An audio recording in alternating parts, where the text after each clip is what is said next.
FSRU project present the story of floating storage and regasification unit or FSRU Part 1. Hello everybody, good day and welcome back to my channel.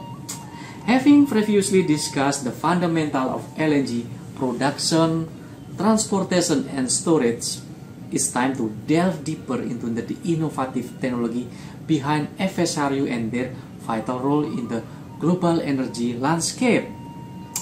At this time, we will unravel the working of FSRU regasification system, a marvel of engineering that enable the safe, efficient and environmental friendly conversion of LNG into its gaseous state for distribution and consumption. Join me as we navigate through the intricacies of FSRU technology, examining the component, processes and benefit that make these floating facilities indispensable in meeting the growing demand for clean energy sources worldwide. So, fasten your seatbelt, grab your life jacket and get ready to embark on a voyage of discovery into the heart of FSRU regasification. Let's unlock the mystery of this cutting-edge system and shed the light on its pivotal role in shaping the future of energy sustainability. Without further ado, let's dive into the depth of FSRU story about regasification Part 1 and uncover the magic that powers this essential link in the LNG supply chain. Let's go. Regasification process. The main purpose of regas system is to produce gas from LNG stored in the vessel's cargo tank. The regas system is designed for LNG floating storage and LNG FSRU on offshore. The LNG FSRU receives liquefied natural gas or LNG from LNG carrier and regasifies to supply natural gas to consumer. The regasification system is comprised of an LNG suction drum or a condenser, high-pressure booster pumps, LNG glycol water vaporizers, glycol water system, seawater system, related piping, valve, and so on. In this animation, the regasification process is the closed-loop glycol water indirect heating methods. The heat source for the regasification is provided by seawater. This system takes seawater from outside of the vessel to satisfy all the regasification heating requirement. Glycol water is heated by seawater and LNG is vaporized by heat exchange with glycol water. Seawater system. Seawater used in regasification system for heating glycol water with open loop process. The reasons of using seawater are as follows. 1. Abundant and readily available. 2. Constant temperature. 3. Energy efficiently. 4. Environmentally friendly. The seawater is fed from seawater pump and passes through the automatic filter in order to remove dirt and other material from seawater. Then it passes glycol water heater hot side before discharge to overboard. Minimum seawater temperature is 28 degrees Celsius. The maximum seawater temperature difference from inlet to outlet is 7 degrees Celsius in design operating condition. Glycol water system. Glycol water system uses glycol and water mixture, for example, 45% by volume. It is used as an intermediate fluid to transfer heat from seawater on the glycol water heater or plate heat exchanger type. Regas glycol water heater is a type of heater that uses a glycol solution as a heat transfer fluid to efficiently heat LNG. Glycol used in systems where freezing conditions are a concern for following several reasons. 1. Low freezing point. 2. Anti-freeze properties. 3. Thermal stability. 4. Corrosion protection. 5. Efficient heat transfer. The primary elements of plate heat exchanger include the heat transfer and flow separation plates, gaskets, the supporting end frames, a fixed and movable cover, inlet-outlet fluid port nozzles, horizontal plate carrying and guiding bars, the support column and tightening bolts. Start plate with stop gasket, L plate with channel gasket, R plate with channel gasket, N plate with channel gasket.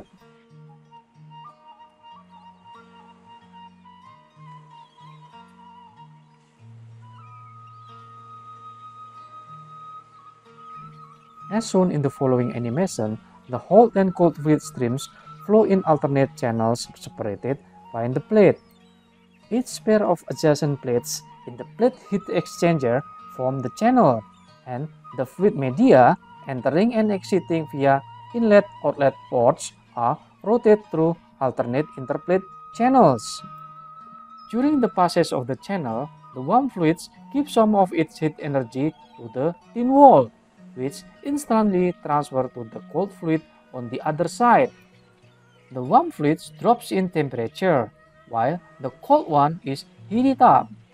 Finally, the fluids are let into hole tunnels at the other end of the plates and discharged from the heat exchanger. Heated glycol then circulated by using glycol water circulating pump in order to convert LNG to gaseous state at high pressure vaporizer.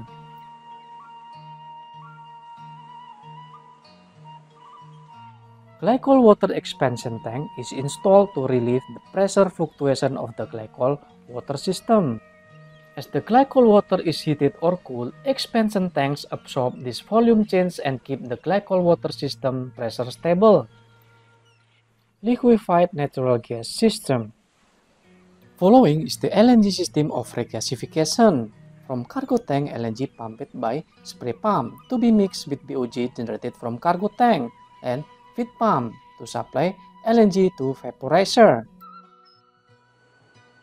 Feed pump or emergency cargo pump.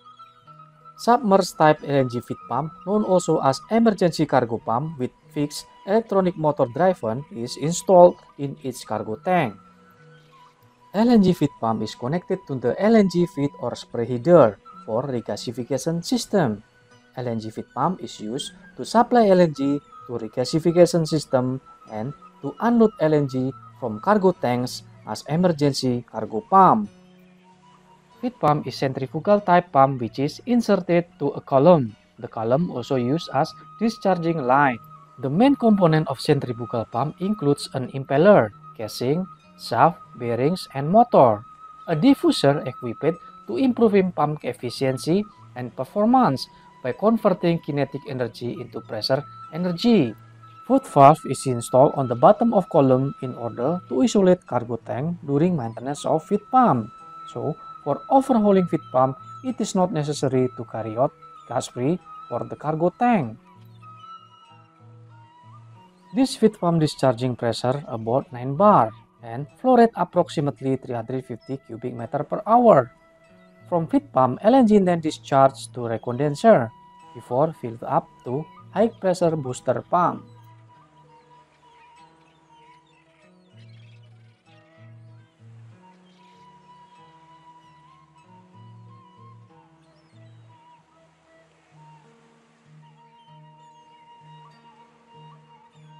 LNG recondenser. The LNG recondenser is used to provide hold-up time as a buffer tank for feeding the regasification system with LNG. Even if the feed pump is stopped, the LNG suction drum could supply LNG to regasification system around 120 seconds from normal to low level at nominal send-out rate. Recondenser can be operated in two modes, suction drum mode and recondenser mode. In suction drum mode, recondenser used as buffer tank for feeding high pressure booster pump. Meanwhile, in recondenser mode, recondenser used as buffer tank and condense BOG, which is generated from cargo tank. Boil-off gas or BOG used as fuel for DFDE. Due to the suction temperature of loaded compressor require temperature about -90 degrees Celsius to -120 degrees Celsius. Therefore, BOG with temperature varies is necessary to be mixed with LNG in order to achieve low-duty compressor inlet temperature requirement. Stripping pump or spray pump. A stripping or spray pump is installed in each cargo tank for cooling and forced evaporation of LNG. The pumps are of the centrifugal submerged motor type, with the motor winding being cooled by the pumped LNG. The LNG is also used to lubricate and cool the pump and motor bearings. And because it serves as both the lubricant and the coolant, it is extremely important for the pump that the correct operational procedure is strictly adhered to. The circumstances when these pumps can be used are as follows. 1. To spray LNG in the cargo tanks. 2. To strip cargo tanks. 3. To supply LNG to the LNG vaporizer for gassing up. 4. To supply LNG to the forcing vaporizer. 5. To supply LNG to regasification system at FSRU mode. At this system, spray pumps serve to supply LNG to regasification at FSRU. To achieve proper suction temperature for low-duty compressor, LNG delivered by spray pump being sprayed at mixer to reduce temperature of BOG or vapor, which is generated from cargo tank between -90 degrees Celsius to -120 degrees Celsius. Then, by low-duty compressor, vapor being compressed to be consumed by DFDE and sent to a condenser to be condensed.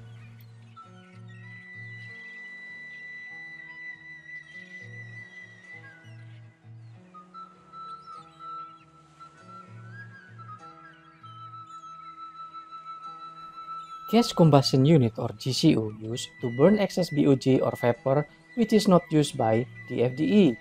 For details about GCU, please watch my previous video about gas combustion unit.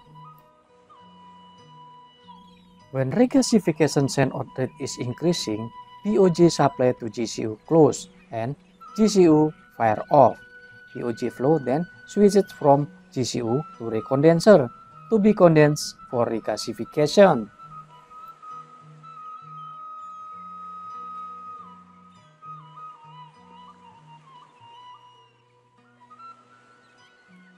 LNG recondenser mode. Under recondenser mode, recondenser other than used as buffer tank, recondenser also used to condense BOG which is generated from cargo tank. The low-duty compressor compresses this BOG to supply the recondenser. Condensation shall be achieved by packing between subcooled LNG from feed pumps and compressed boil-off gas from low-duty compressor. The required LNG flow rate for condensing BOG is controlled according to the inlet BOG flow rate. Send-out rate is not to be interfered due to this function.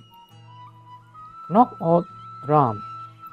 The knockout drum is designed to segregate liquid and vapor phases in order to prevent the introduction of liquid into the cargo vapor heater or regas fan mass.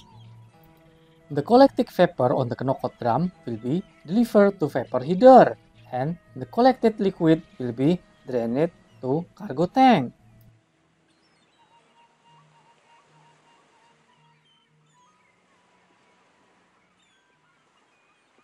Then recondensed LNG is fed to high pressure booster pump from the suction drum or recondenser.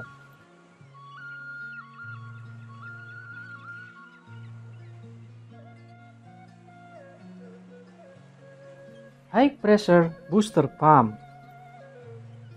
High pressure booster pump used to deliver LNG to high pressure vaporizer to be converted to gaseous state and having capability to generating high pressures to deliver gas in long distances.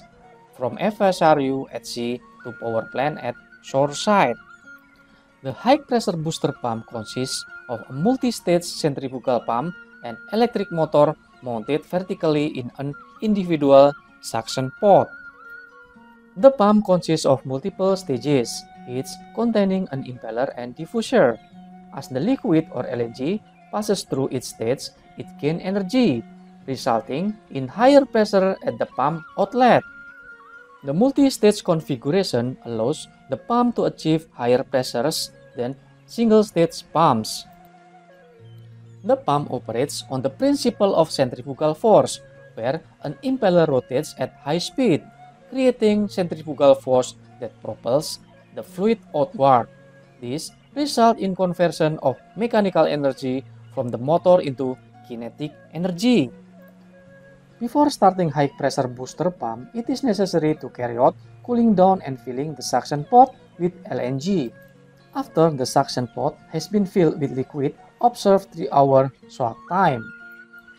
The pump shall remain submerged for a minimum of 3 hours to allow the thermal stabilization of all internal components.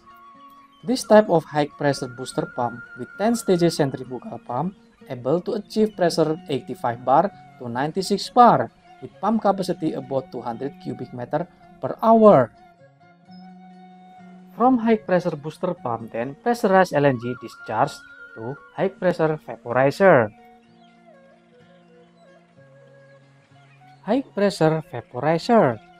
The function of high-pressure vaporizer is to convert the cryogenic LNG into natural gas. LNG or liquefied natural gas is very low temperature, and before it can be used, it needs to be converted into gaseous state through process of evaporation. The construction of Glycol water LNG vaporizer typically designed as a cell and tube heat exchanger, where LNG flows through the tubes and Glycol water mixture flows around the tube in the cell. The construction materials of the heat exchanger is selected to withstand the low temperatures of LNG and the operating pressures of the system. Common material includes stainless steel, carbon steel, or another corrosion-resistant alloy. The Glycol water system consists of mixture of glycol, such as ethylene glycol or propylene glycol, and water that is circulated around heat exchanger. The Glycol water heated using seawater on the plate heat exchanger or Glycol water heater. Liquefied natural gas or LNG, which is the temperature about -162 degrees Celsius, or inlet vaporizer about -150 degrees Celsius, to be converted to natural gas at vaporizer. The outlet temperature of natural gas from vaporizer about 14 degrees Celsius to 23 degrees Celsius. Natural gas then sent to shoreside as fuel for power plant or other purposes. This is the end of animation video about FSRU story Regasification Part 1. There will be Part 2 of the FSRU story. Anyway, thank you for watching my video. If you find that my video is useful, don't forget to click like and subscribe button to support my educational channel. See you in my another video. Bye bye. Thank you for being a part of the Antonio Project family. Until we meet again on our next adventure. May your sails be full, your compass true, and your journey in marine engineering be filled with success and fulfillment. Fair winds, following seas, and smooth sailing to you all. Thank you for watching my video. Terima kasih di Antonio Project.